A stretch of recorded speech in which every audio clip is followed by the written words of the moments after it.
Sir आपका नाम? Sir Praveen Sharma.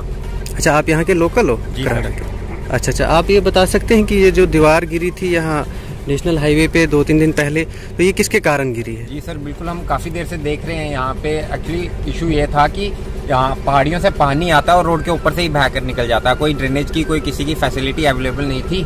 तो अभी रिसेंटली 2-4 दिन पहले भूकंप आया, काफ़ी तेज भूकंप था, उस वजह से और पानी की वजह से ये हुआ। अगर ड्रेनेज होती तो शायद ही मुश्किलात होती। अच्छा अच्छा, ये जो पानी इस रोड के बीच में से ये कितने अरसे से है?